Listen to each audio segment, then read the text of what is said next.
Hi, everybody. Thanks for coming tonight to hear me discuss some weather topics. And I know for some of us, weather isn't the most interesting thing, or something that we don't necessarily think of, or we think of it only when we need it. But if you think about it, weather is constantly a decision factor in almost anything anybody does on a daily basis. So, knowing what the weather is, knowing what the weather is like, and maybe to a degree, if you're really interested in knowing why certain things happen, um, it becomes more intriguing. So, one of the more intriguing aspects of weather are the different types of severe weather. And so, what I want to do this evening is I just want to talk about tornadoes, and I want to talk about what tornadoes are, um, how they form, why they form, where do they form, and generally the damage in general that tornadoes create, and as well as the sort of the ramifications of the damage tornadoes cause and cost in terms of billions of dollars every year. Um, but the fact is that these the tornadoes that are occurring today are getting more newsworthy, are becoming more of a issue on the daily news circuit mainly because of social media, and how social media kind of perpetuates the remarkableness of tornadoes, which they are. And in general, tornadoes are not the most, how should I say, they're surprisingly, for how many tornadoes do occur, there are very few deaths in the from tornadoes on a yearly basis. There's about I have some statistics that I'll show you later. Okay, so that's what I want to talk to you about tonight. And if you have any questions, quote, stop me, and I can pause the video, and I can then we can answer any questions you have. But also, let me run through the presentation, and if you have a question or so, let's talk about it at the end. So my plan is to talk for about uh, anywhere from 20 to 30 minutes tonight, go through the slides, and then I want to give you an opportunity to ask me questions, and we can discuss some of the aspects of the presentation. So here we go. Okay, so what is a tornado? A tornado is a rotating column of air that stretches from the clouds of a thunderstorm down to the ground. The air in a tornado is spinning around and around very fast. Air is invisible, but you can see tornadoes because the spinning air picks up water and other things from the ground.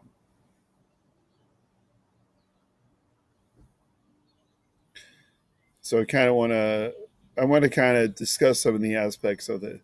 So it's a rotating column of air that stretches from the clouds down to the ground.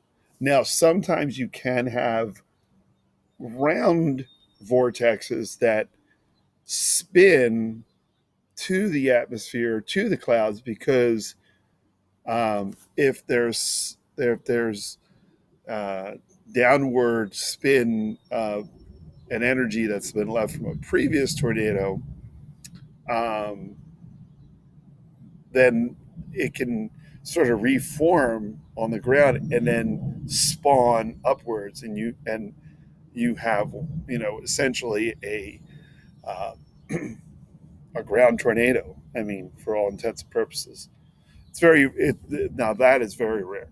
Okay, so if you see that, the conditions are outrageously insane to have that phenomena go on. The air is invisible because it's actually going into a column of air. If I can draw a column of air. Okay, so it's being lifted, and what we call this is vertical velocity. So we have this vertical wind shear that's driving up through the train of this air column and sort of filling it, if you want to, like, for lack of a better phrase. And what's that is doing, it's rotating. So it's like kind of making little little S's as it moves, and then it starts to propagate downwards in the same motion, spiral motion, and you have what eventually forms down at the lowest areas of a tornado. You have you have a tornado form, and what we see is actually the bottom of the whole tornado that's been formed from the upper atmosphere and this continuous cyclonic motion.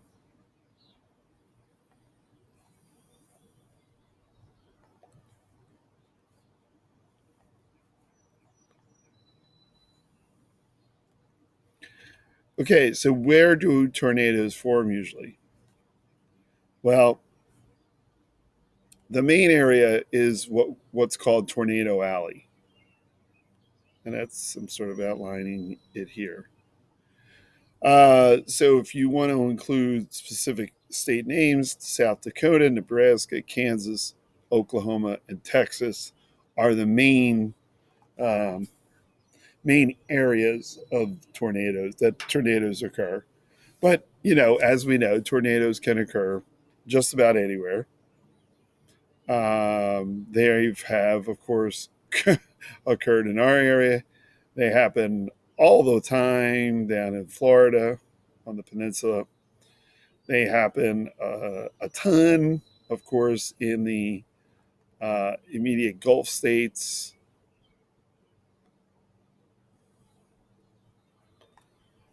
And then at times you'll have, I think there was just a recent turn around in North Carolina. So you can even include North Carolina in that general southern, southeast, southern mid Atlantic um, area where the predominant number of tornadoes are spawned. Now, tornadoes do happen, of course, in the central part of the country here in the Midwest, but they usually are from tornadoes that kind of started in the south, and they had a run right up through the Midwest, Illinois, Indiana, uh, Ohio, maybe around this area, and then you have West Virginia, maybe down in the southern part of the state. Usually, in more elevated areas, tornadoes are less likely to occur. So they're more likely to occur in like low level plains area. Okay. So I would say, in general, I would say my tornado outline would be consisting mainly of an area that is pretty much 3/4 of the United States. I mean, we're talking about, there have been New England um, tornadoes, very rare. Michigan, Wisconsin, again, rare, but not like, oh my gosh, it's never occurred before. It has. Okay. And then sometimes you get the northern plains involved, but it's usually a little bit cooler out there in the summertime. So thunderstorms, and it's very dry. So thunderstorms occur, but um, you're less likely to get a supercell that does sort of make a run down the from the Canadian border. All right, most of the tornadoes um, in these plains states are usually from lows that kind of like are cutting across the country like this, kind of go like that, sort of a La Nina uh, pattern. So, storms that propagate that uh, in this general zone sometimes get a severe enough one that, turns tornadic.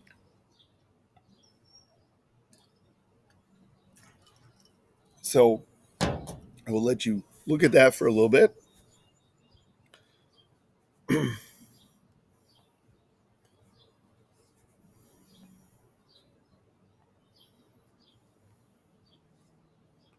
Oops, sorry. Oops. How do tornadoes form? Okay. So there's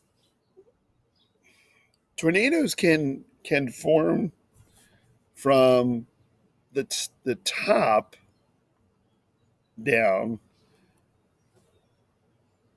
but usually if that occurs, you're talking about some kind of high pressure that would actually condense, kind of compress the cloud base, and push it downwards. And what you would probably get in result is either if it's a passing cold front, you'd get probably late rain. But if it's usually a high pressure system, that'd be enough to just make it into, like, maybe it looks threatening, but it actually cools the lower levels of the atmosphere and prevents any significant storms from occurring. Kind of puts out the fire of the before before the fire happens. So you kind of see this flow that occurs. Okay, so usually you have some kind of front, okay, that is in the area, or a boundary that's sort of like in the area. Um, and that kind of starts the process, and the air starts to truck upwards, and as it's going upwards, it's warming. It's warming these layers of the atmosphere, okay, and sort of growing this cloud base. You can see the cloud. Um, these are called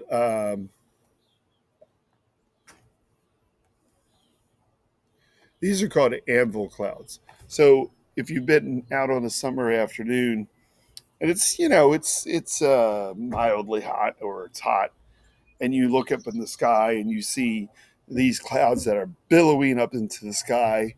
They're cumulonimbus clouds is what they eventually are. But you just see them, they're huge. Those are anvil clouds. Those are, how should I say, storm ready clouds, but it doesn't mean it's going to form a tornado. Okay, you can see that these clouds can reach as high as 40 to 60,000 feet. It's pretty significantly high. I mean, most planes fly at this level between, depending on their commerciality. Most jets fly between 10 to 30,000 feet. And then you get downwards here to these. This is us. So you can see how huge these clouds get.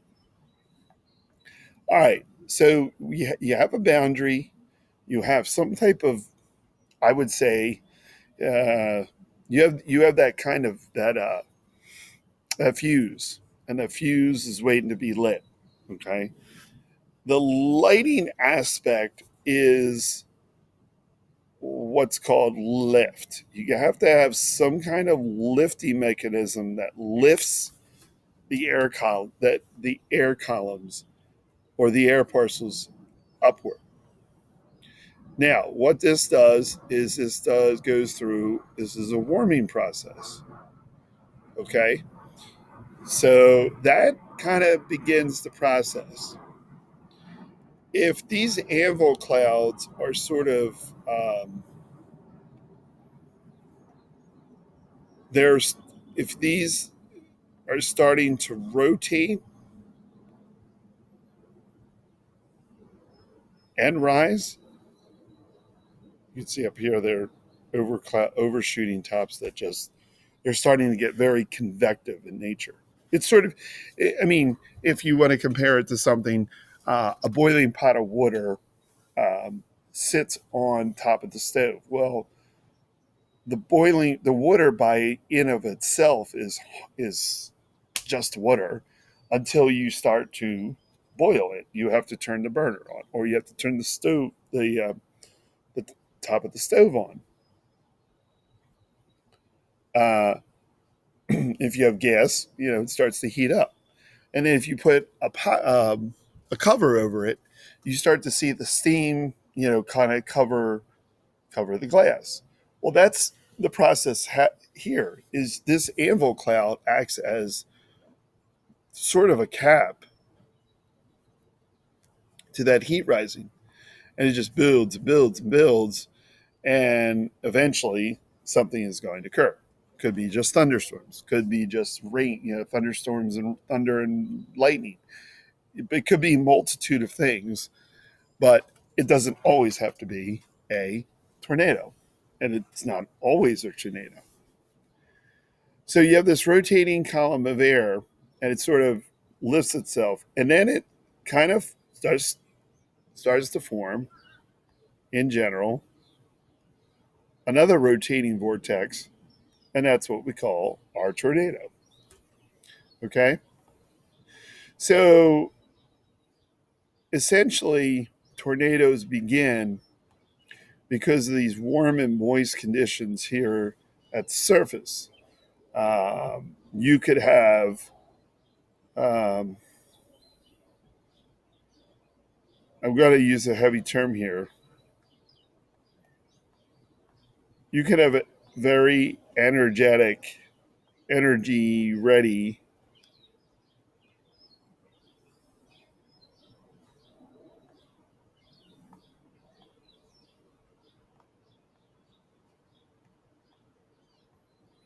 okay.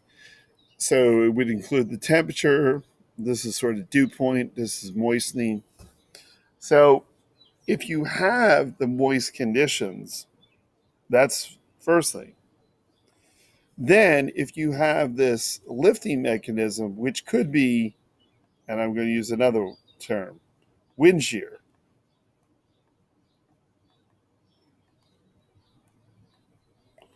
Wind shear is winds in the very, very, very lowest part of the ground atmosphere to the highest points, where you have a vertical.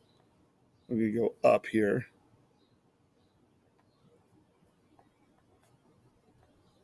You have a vertical rise of this shearing, and it just kind of grows. It's that lifting. It's that so it is the you've turned on the stove and the water starts to boil. Essentially, at that point, that's what the lifting mechanism does. So you sort of have the prime conditions here for something to occur. It could be severe thunder and lightning. It could be severe wind shear. It could be severe um, wind gusts. It could be and it could be a tornado. And just going back,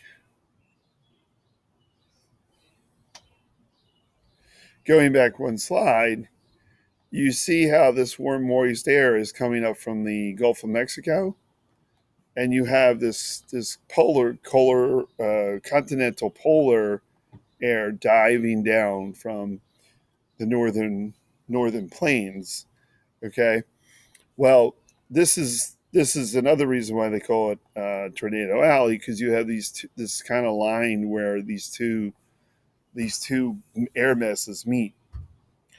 All right, and then you throw in this guy, which is a warm dry air, and it's usually what we call a dry line. All right, and you can kind of see that here. It's the dry line.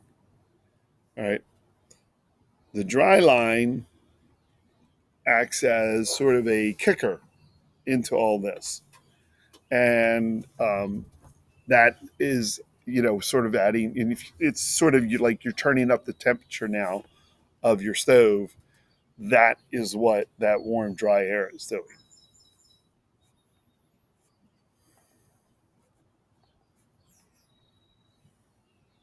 Oh,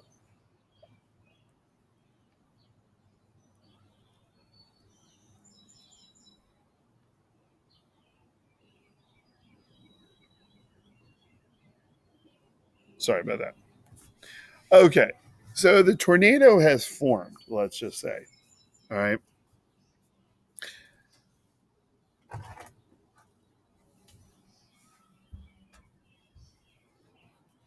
not these classifications come from what we call the Fujita scale.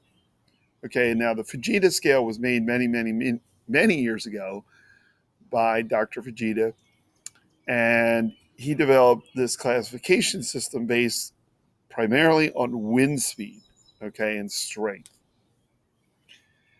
It's recently been adjusted to account for current day trends and current day criterion. So it's sort of now what I would say it's a hybrid of what it once was, but at least it gives us an idea of how strong these tornadoes can get. And if you get a warning, if we get a warning, or if we get a watch, you need to watch out. Eventually, you know, the unfortunately these tornado categories, nobody knows what it is until after the fact. So I could say recently in Kentucky, uh, we had, I should say, they had an extremely violent night where an EF4 hurricane EF4 tornado just came ripping through the town. And it was part of that quad quad state tornado that occurred that evening, that Friday evening. So um, there's been lots of EF4s, but that's the most recent. EF5s, I'm going to say they're rare, okay, but they're not. You don't need a whole lot of other things to get an EF5 going, okay. And if you do experience something to that effect, I'm going to guarantee you that over 200 miles per hour, not much is going to be standing at that point. Um, the last EF5 I can remember recorded that was sort of the more Oklahoma, uh, the the El Toro um, tornado of a couple years ago, and then there was an outbreak in Alabama many moons ago and many years ago, and that they spawned like, they spawned in one day. They spawned 70 tornadoes down in Alabama and Birmingham and Tuscaloosa, and one of them literally went through downtown Tuscaloosa. I mean, the newscasters were showing this tornado ripping through the city, and you're like, at first, when you see something like that, you're like, what is that? Is that a big dust, big train of dust? So when you're getting up in the EF4 and EF5s, most tornadoes are somewhere between an EF1 and EF2. Very, very rare. Okay, I mean, a lot of people would. Social media, thinks that just about every tornado that happens is an EF5. All right, so these are more of your average cup of tea tornadoes that occur in most areas. So let's debunk a myth that not all tornadoes that occur are going to be EF5s.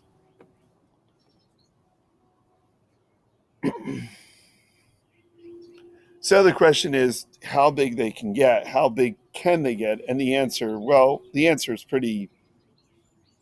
uh, pretty intimidating. Let's just say, okay. So I'm gonna go to I have become familiar with all these sites, so if I jump to something, I know exactly what the site is and what it's going to do. All right, so let's do a little simulation here. We have our tornado, and it's the enhanced Fujita scale rating. That's the hybrid one that they were working on. Let's just go with a tornado diameter of 100 yards, and over here is pressure difference between the inside and the outside environmental conditions of pressure. So you have pressure in a tornado, which is very tight, a tight. You have this tight gradient between the inside of a tornado and the outside environmental conditions. All right, so let's see, keep it at the 100-yard diameter, and you keep it at, let's just say there's a 0.20 difference in pressure from inside to outside. Okay, what would you expect? Would you expect a lot of damage, a little damage, or no damage? Let's just see. Here it goes.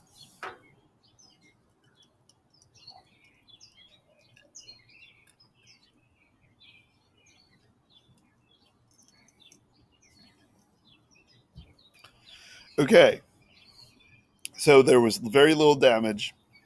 It didn't take off any shingles or on the house, didn't knock down any trees. Why is that? Okay, it's because the pressure between the inside of the tornado and the pressure outside the tornado was not significant. So let's reset. Okay, same size. Now I'm going to increase the pressure difference to almost 2 inches per mercury. If you don't know what 2 INHG, that's your sea level pressure gradient. So sea level pressure is usually in 29, is usually in the 30s, and once you start dropping below 30 into the 29s and then the 28s, you start to think of significant pressure drop. Okay, all right. So here we now have a rotating speed of 185 miles per hour, 2.0 inches per mercury pressure. Okay, and the scale sort of speaks for itself. It's an EF4 at this point. What do you think is going to occur? What's going to stay? Do you think the trees get uprooted? Do you think the house just gets annihilated? Let's see.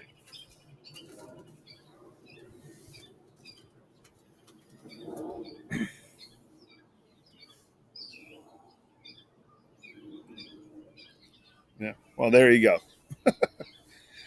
Uh, that's probably what the tornado that occurred in uh, Kentucky that totally devastated that little town.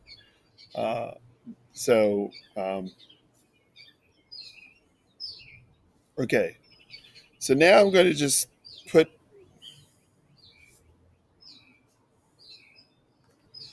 a tornado that's, let's say, 4.5 football fields long, and the pressure's somewhere between an EF2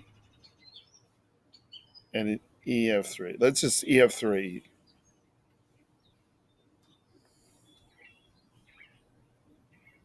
Oh, sorry, your pressure difference is 1.2.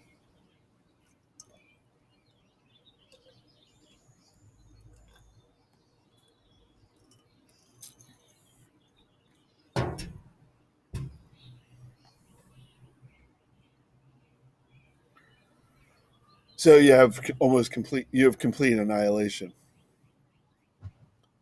Now let me take the pressure to point 0.5, but let me increase the diameter of the tornado. What do you think is going to happen? Okay, so let's go.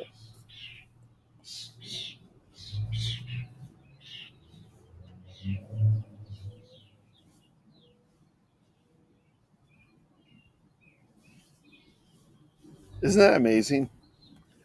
So what's the point I'm trying to drive home here? The size of the tornado is driven by the pressure gradient. So the bigger tornado, the diameter of the tornado is not so much the thing that's going to make a lot of damage. It is the pressure difference. If you have a significant pressure difference between the inside and outside of a tornado, you're going to get a devastating storm, no matter how big or small it is. Okay, now I'm going to take it to like rotating speed of 200, 200 miles per hour. And I'm only going to put the diameter size of the tornado at 220 yards. So that's close to 2.5 football fields on. Not a huge tornado by any means. Okay, here it goes. What do you think is going to happen?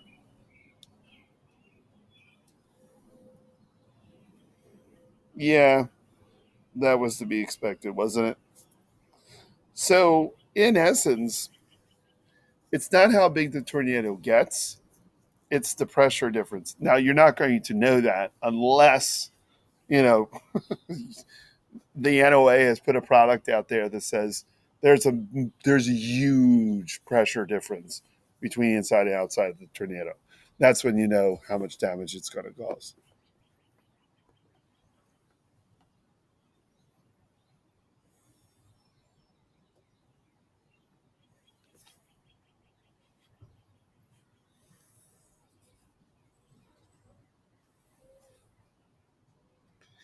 All right. So the next question is how much damage,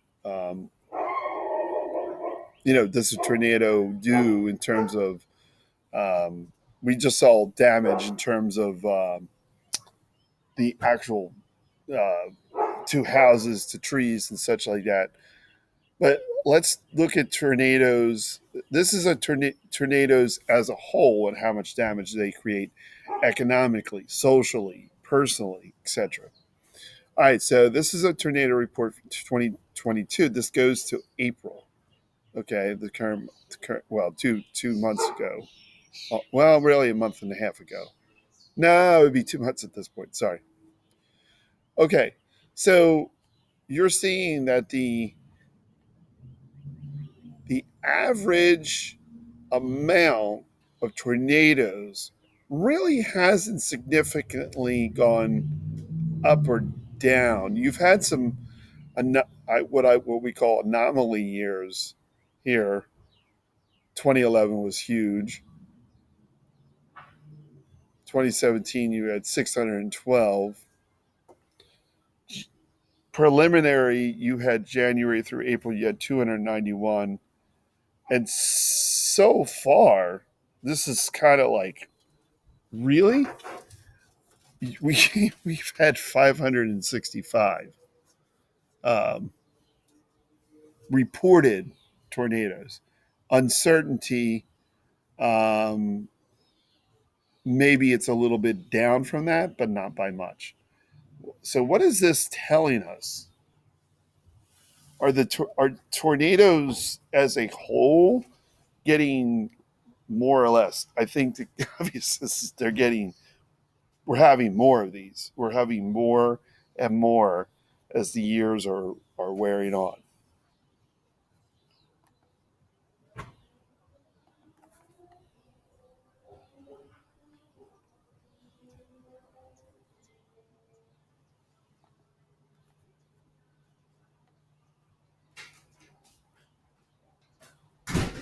Oh,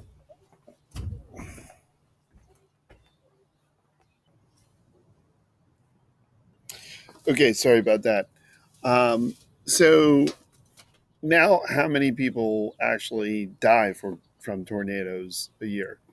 So from 1995 to 2020, pretty much you had a kind of not a huge upward or huge downward trend. Then you had 2011, which was an insane year for tornado occurrences.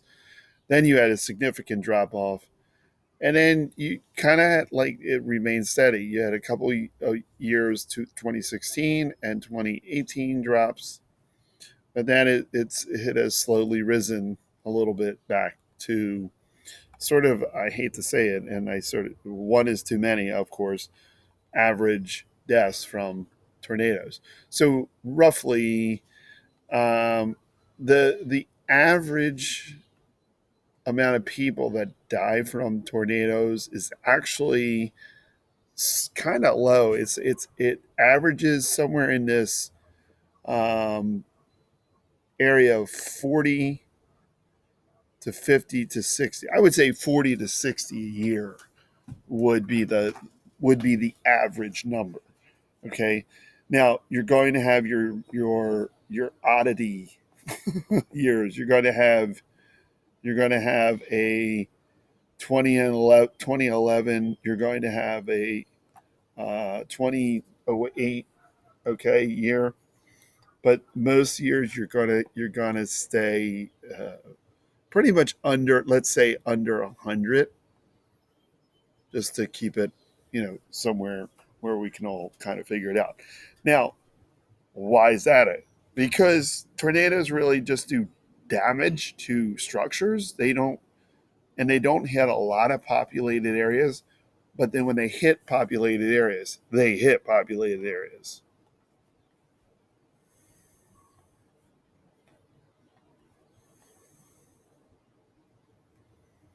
So, what does the future look like? Well, you can't. This is not a forecast. This is just mainly and these are my thoughts and a lot of from my research and my understanding. Tornadoes are mostly fueled by heat and humidity. That's on the increase globally. So you're going to see more tornadoes, more or less.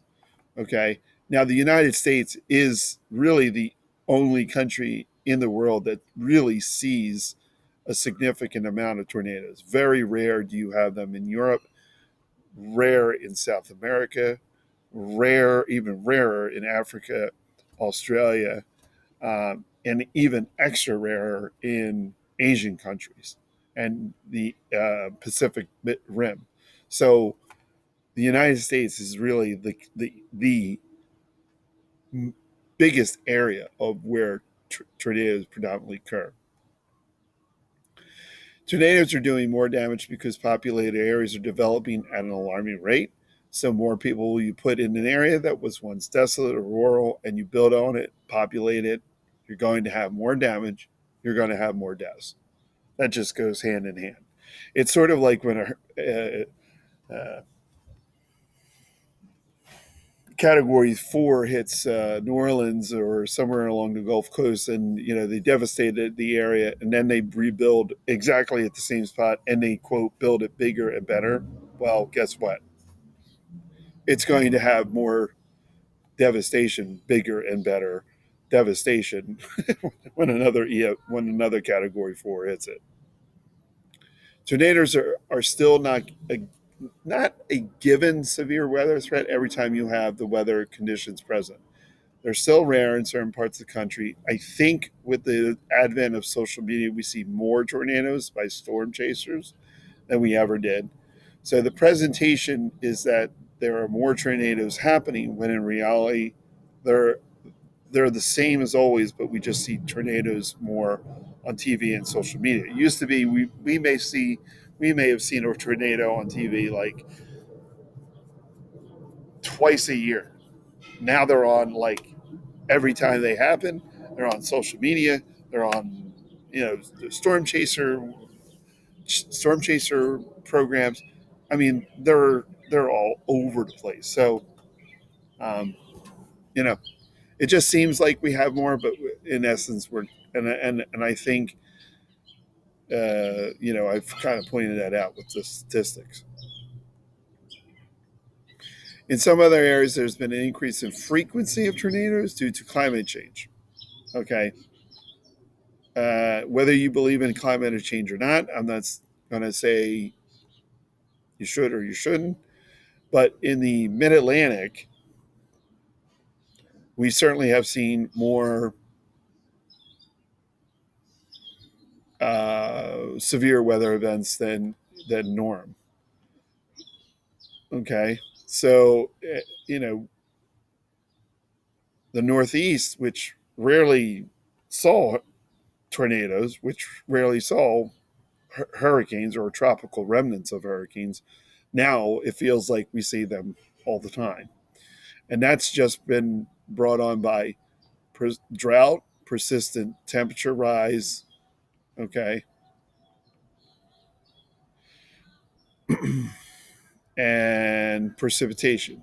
Precipitation has increased mostly in the form of rain because it's been so warm, even in the winters, okay. The daily average temperatures in the last, let's say, these are first fall months of 2021. Look at the number of degree days that were above average temperature. Okay, anything you see in this sort of orange area, they sort of they sort of eclipse the cooling days,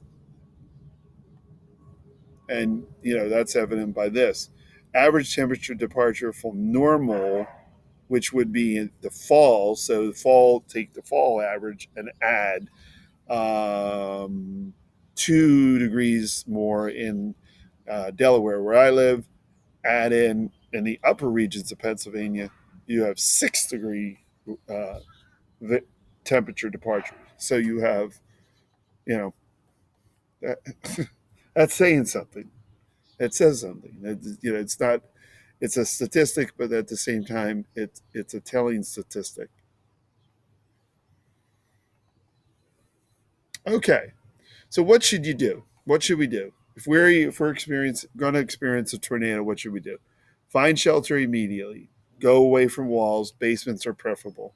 Stay in your car. Believe it or not, the most in most severe weather, you're actually safer in your car. So if you're out driving and you have thunderstorm and lightning, and then you have hail, stay in your car. You're safer in your car. In a tornado, you're usually safer as long as the tornado strength isn't an EF4 or greater. And again, and then EF4 would be again rare. So um, that's something to be conscious of.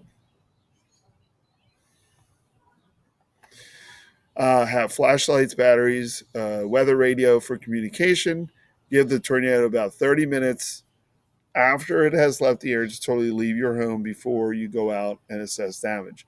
So wait until you just don't hear anything. Maybe it's raining, maybe it's a little windy, but wait a good amount of time before that system is out here. Good thing about tornadoes is they don't last long. I mean, in one area, they don't last long. Over a span of time, they can last hours and hours. But um, tornadoes and severe weather usually last no more than 30 minutes in one area. Okay. So that my recommendation would be, so you have 30 minutes of the storm leaves the area. Now you wait 30 minutes after that to see and make sure everything is cool. And then you go out to assess your damage. So, and stay calm, stay calm, and stay calm. Really, it is a bad situation, but you don't want to do anything radical that would jeopardize your life, your family's life, anyone's life. And you just, because you were just, oh my God, oh my gosh, oh my gosh, just relax, think, have your phone, uh, have your things you need, go down to the basement, take your family, kids first, women first, and senior citizens first, and then worry about then let Mother Nature take its course. You can rebuild a house, you can rebuild a car, you can get another car, you can get another TV. There's a whole lot of stuff here that you can replace. You cannot replace a life, so don't be silly and jeopardize that aspect of this.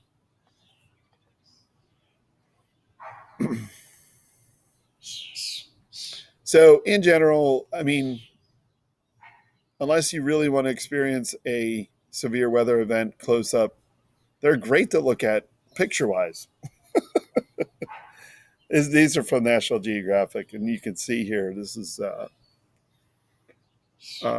tornado touching down south out of a supercell.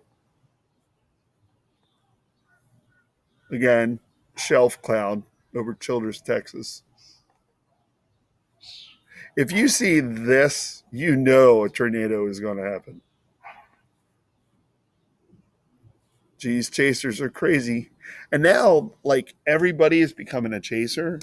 I mean, people in like little Honda Elantras are becoming um, storm chasers. So uh, I wouldn't exactly trust someone in a Hyundai Elantra. Uh, Folks, listen. Uh, these storm chasers, a lot of them, do not know what they're doing. They get themselves into jeopardy. They put others into jeopardy. They put lives in jeopardy. They put their own lives in jeopardy. They're usually the ones that end up, you know, getting themselves really in a lot of trouble. There were 3 students in Oklahoma who died recently, and these were kids from college. They were meteorology kids. They wanted to experience storm chasing. Well, they did. Unfortunately, they made a wrong move at the wrong time, and it cost them their lives. I mean, that's terrible. It's awful. But at the same time, they weren't experienced. They're just, they want to get their stuff onto social media. It's not worth it. Is that worth it? You can replace that. Can't replace a life. Is that massive? Is that awesome? Is that awesome? Look how high this funnel goes. This is unbelievable. This shot, to me, that's the end all be all. You see these types of clouds, you see the blue, and you even see kind of hues of green in here. Tornadoes coming. Start to make your move. Oh, yeah. Again, that can be replaced. But that's now in this case, you probably wouldn't have been safe in your car. But guess what? An EF5 tornado in Greensburg, Kansas caused that. No, you wouldn't be safe in your car. An EF5. This is a waterspout. Waterspouts actually are more common in Europe than they are in America. So, because there's a lot more rivers that connect to countries, and the countries are close by. So, a lot of countries do see, in Europe, do see a lot of waterspouts. And again, this is what I'm saying. Most tornadoes occur in open fields, away from populated areas, away from communities. So, that's why you don't see a massive amount. And I'm gonna try to find it. I hate when I can't. Sorry. Well, that's what I say. When you can't, when you have those spikes in anomalies with people dying from tornadoes, that's most tornadoes don't occur in real heavily populated areas. Oh, there's Mickey Mouse. That's devastation. Oh boy, that's a big one. That's an F3 in South Dakota. Oh, well, I would turn this an open kitchen now. Uh, hey, it's terrible. This is a wreckage of her mother's house in 2008. Okay, guess what? This can all be replaced. Dare I say, this is the epitome of pictures of tornadic action. Kansas in 19 a vehicle license plate on a tree after E5 struck Greensburg. That was one of the biggest. It literally destroyed the whole town of Greensburg. Literally destroyed. Mayfair, Kentucky. Mayfair, Kentucky was the town that was devastated last year in a EF4.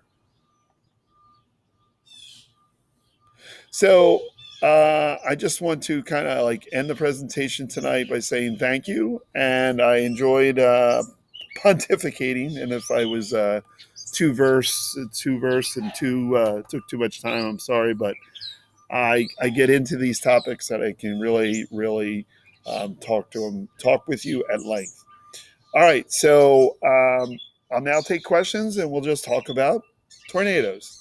Thanks again.